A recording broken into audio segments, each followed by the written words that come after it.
Siang untuk kita semua. Pada siang hari ini kita akan mempelajari materi tentang katekese pastoral orang muda Katolik. Pendahuluan, kita tidak bisa membangun masa depan untuk generasi muda, tetapi kita bisa membangun generasi muda untuk masa depan. Atensi dan resistensi apapun telah tercurah untuk kelompok dinamis orang muda Katolik. Berbagai sebutan dan atribut bermakna ganda tertuju kepadanya. Gereja memiliki kelompok orang muda Katolik yang handal dan bukan membuat. Persoalan-persoalan yang dilematis hampir silih berganti mengganggu kehadirannya yang masih labil itu. Relasi dan interaksi yang dirancang bangun sangat signifikan sebagai peluang emas untuk mengaktualisasikan dirinya sekaligus menjadi media promosi untuk merebut pengakuan publik bahwa mereka juga merupakan bagian integral yang potensial dari gereja dan masyarakat yang mempunyai andil dan tidak sekedar pelengkap penderita sosial.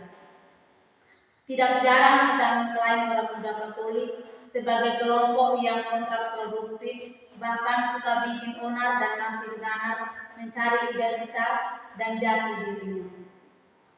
Coretan gagasan ini merupakan suatu bentuk perhatian dan kepedulian terhadap orang muda Katolik, walau terlalu kecil faedahnya. Boleh Anda berbagi kasih kepada mereka, tetapi jangan pikiranmu, sebab mereka punya pikiran sendiri. Boleh Anda berikrar solider dengan mereka, tetapi tidak menjadikan mereka seperti Anda, sebab hidup ini tidak bergerak mundur atau mogok di masa lalu. Hidup ini bukan tentang menunggu badai pasti berlalu, tetapi tentang bagaimana kita belajar menari di dalam guyuran hujan. Kenali diri sendiri sebelum Anda memperkenalkan diri dan sebelum Anda mengenali orang lain. Dengan demikian, Anda bisa membawa diri. Nilai sebuah persahabatan tidak tentu oleh seberapa besar pengorbananmu, tetapi cara Anda memandang makna persahabatan.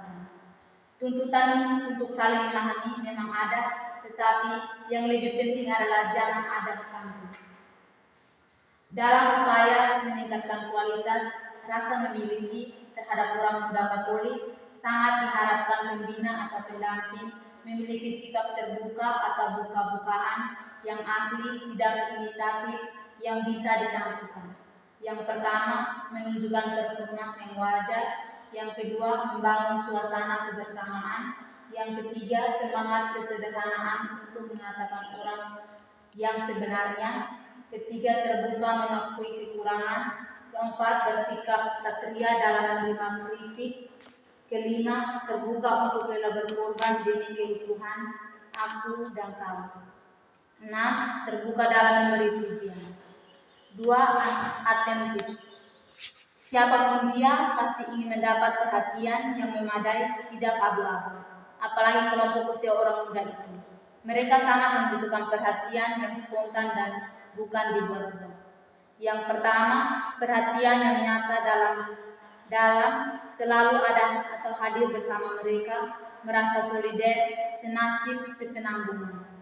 Yang kedua, kesediaan hati untuk memperhatikan yang lemah, sakit, minder, yang sulit berkomunikasi terlebih, yang mempunyai persoalan atau masalah pribadi. 3. Menjaga kerahasiaan dan menghargai mereka, apapun kelemahan dan ketidakmampuan mereka. Keempat, menerima mereka apa adanya, tanpa membuat perbandingan yang tajam antara dulu dan sekarang. 3. Responsif. Bagaimana memberi tanggapan atau penilaian terhadap beberapa atau kehadiran pribadi, perilaku, tutur kata mereka sebagai subjek bina yang sedang berada dalam masa pertumbuhan atau perkembangan menuju kematangan pribadi. Yang pertama, agar tidak menyinggung hal-hal privasi yang sensitif, tidak terlalu jauh mencampuri urusan-urusan pribadi mereka. Yang kedua, kritik membangun untuk membesarkan hati mereka, perlu mendapat porsi yang pas, tidak berlebihan, jangan sampai timbul kesan bahwa cuma surface. 1. Maknanya A.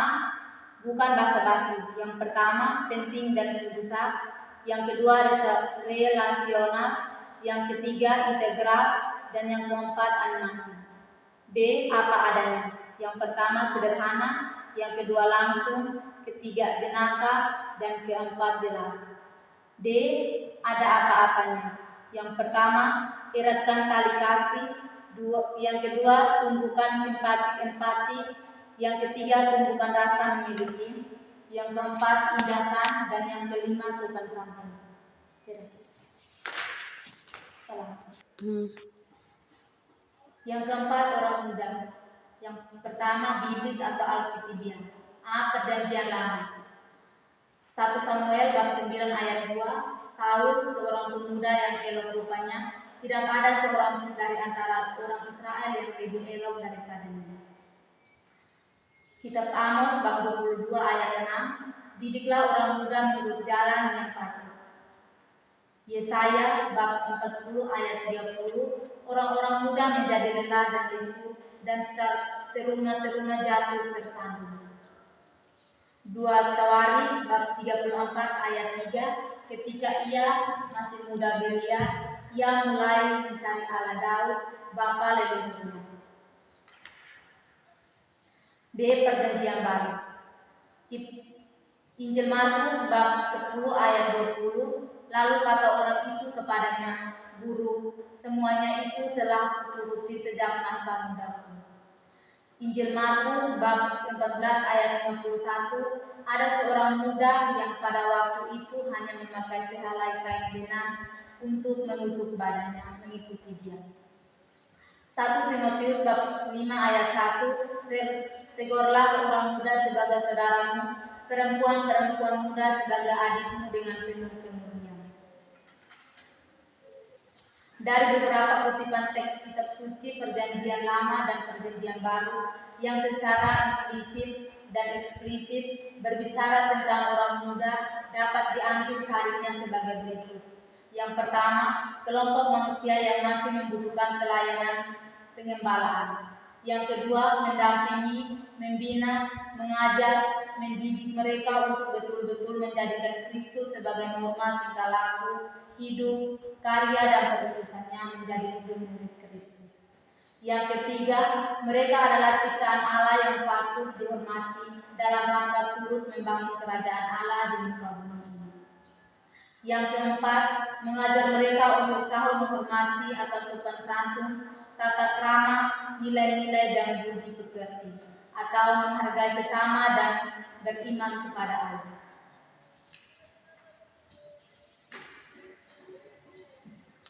Yang ketiga, dari butir-butir pemikiran dokumen Konsili Vatikan II ini dapat ditarik esensinya sebagai berikut. Yang pertama, kelompok awam merupakan bagian integral dalam gereja sebagai umat Allah. Yang kedua, memiliki potensi yang perlu diperhitungkan dalam upaya pembangunan dan partisipasinya dalam gereja. Yang ketiga, kelompok dinamis, kreatif tapi masih membutuhkan perhatian, pendampingan yang integral dan terpadu. Yang keempat, harapan dan masa depan gereja yang perlu didekati secara intensif, mempertajam kesadaran beriman dan kekatolikan untuk ikut bertanggung jawab terhadap kelangsungan hidup gereja dan masyarakat.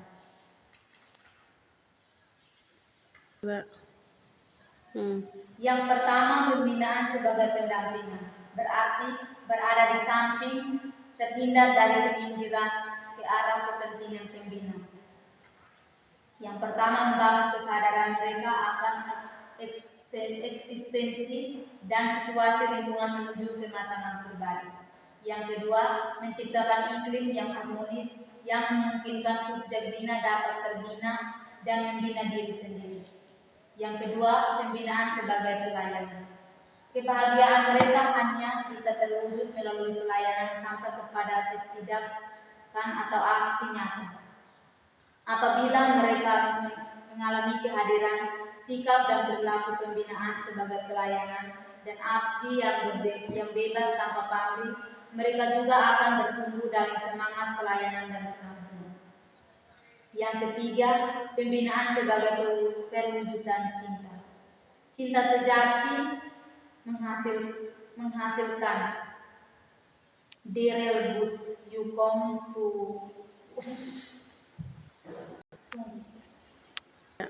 Tanpa dasar cinta sejati, tidak ada daya pelayanan dan daya juang, apalagi daya tahan. Yang keempat, pembinaan sebagai pemberdayaan. Yang pertama, menyadarkan dan membebaskan. Yang kedua, memekarkan potensi dan membangun kepercayaan diri. Yang ketiga, menumbuhkan keadaran profetis, kritis, bertanggung jawab. Yang keempat, mendorong untuk berperan sosial aktif. Jadikan hatimu laksana air membasuh keletihan dan memberi kehidupan, agar yang disegarkan mampu memaknai kehidupan ini jauh sekedar dilahirkan dan ada. Cinta setangkai mawar membawa pesan, merekah indah di beranda hati, dan denyut jantung yang kian mengencang dalam pengharapan yang belum terjawab. Tapi memang cinta memiliki kesanggupan menunggu. Ya. 1. Landasan dan asas. Pastoral orang muda Katolik bersumber pada penyelenggaraan ilahi, rencana keselamatan Tuhan bagi umatnya yang dinyatakan dalam diri Yesus dalam wujud sabda, sikap, hidup, tindakan, serta karya-karyanya. A. Landasan. Iman Katolik yang berarti relasi persoalan yang akrab dengan Allah yang hadir dan hidup dalam diri putranya, diteruskan oleh karya Roh Kudus melalui para rasul seperti yang tersurat dalam kitab suci. B. Asas. Pancasila dan Undang-Undang 1945 dalam cahaya iman Katolik. Berarti segala aktivitas OMK selalu dalam konteks memahami, menghayati, mengamalkan, dan melestarikan nilai-nilai budaya, nilai-nilai luhur bangsa yang terumus dalam Pancasila dan Undang-Undang 1945. 2. Orientasi dan sasaran. A. Orientasi. B. Sasaran. 3. Pembinaan iman dan kegerejaan. A. Kehidupan iman. Mengetahui keberadaan iman dan agama serta ajaran sosial gereja. Yang kedua, menyerahkan diri kepada Allah yang semakin personal. Yang ketiga, mengumuli hidup sehari-hari sebagai perwujudan iman, pertemuan dengan Allah, hidup dengan sesama dan diri sendiri. B. Kehidupan menggereja. Yang pertama, semakin menghayati iman pribadi bersama seluruh umat, melibatkan diri dalam berbagai bidang kehidupan masyarakat dan pelayanan gereja dengan ciri kemudahan. Yang ketiga, membuka diri terhadap panggilan perutusan tentang hidup berkeluarga, imam, biarawan-biarawati, atau awam tidak menikah. Yang keempat, kemandirian dan kehidupan bersama. Kemandirian meliputi pengenalan dan penemuan jati diri, kesadaran diri dalam kelompok dan dapat bertanggung jawab di dalamnya, mempunyai gambar diri yang sehat dan seimbang serta mampu terus berkembang dalam daya cipta, bakat, keterampilan dengan aksi, refleksi dan kontemplasi. Materi 1. Katekesis sebagai pendidikan iman sekolah menengah. Pengertian dan pentingnya. Pokok bahasan katekesis sebagai pendidikan iman sekolah menengah, arti dan pentingnya.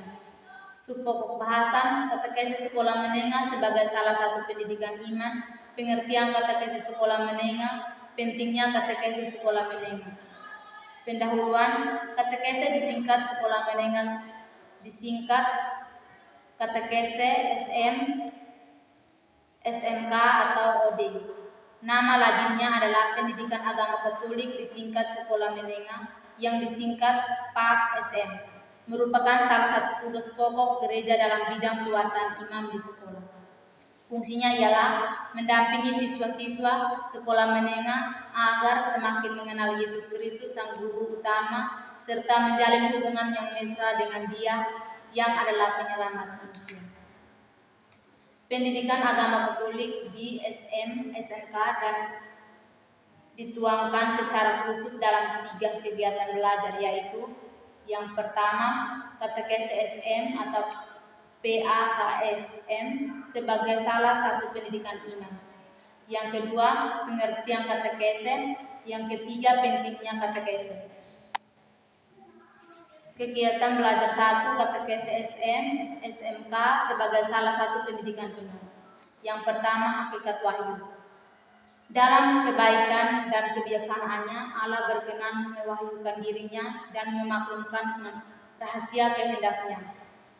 Berkat rahasia itu, manusia dapat menghadap Bapa melalui Kristus, sabda yang menjadi daging, dalam Roh Kudus dan ikut serta dalam kodrat ilahi. Yang kedua, iman. Setelah secara singkat kita membahas tentang hakikat wahyu, maka berikut ini kita akan membahas tentang hakikat iman. Sebagaimana iman itu berkembang dan dimensi-dimensi iman. 2.1 Paham iman. Pertanyaan pokok yang perlu kita cari jawabannya adalah apa hakikat dari iman itu, bagaimana iman itu terjadi, bagaimana iman berkembang. Untuk memahami iman dalam hubungannya dengan wahyu, pertama-tama kita bertolak dari konstitusi dogmatis tentang wahyu ilahi artikel 5, yaitu sebagai berikut. Kepada Allah yang mempunyai wahyu, manusia wajib menyatakan ketaatan iman. Roma bab 16 ayat 26.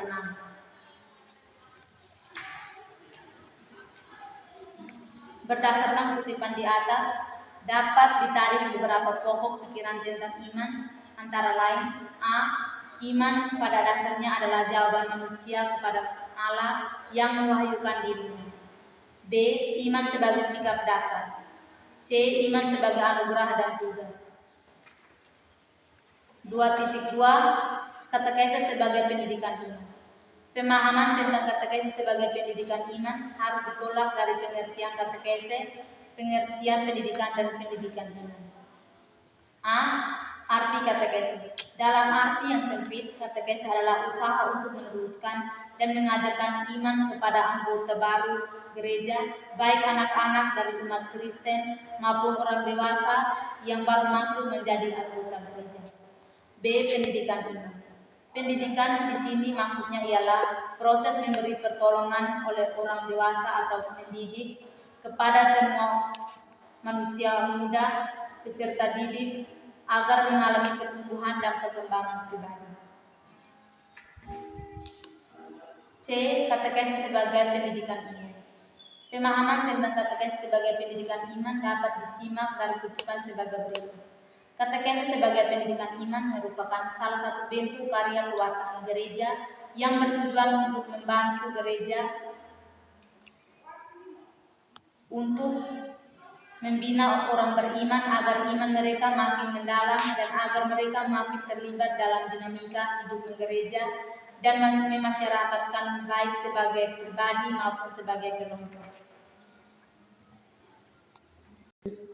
Baik, sebelum kita mengakhiri pertemuan kita pada siang hari ini, saya ada kata-kata sedikit. Pertemuan boleh berujung perpisahan, tapi cinta adalah sebuah lingkaran yang tak berujung. Terima kasih.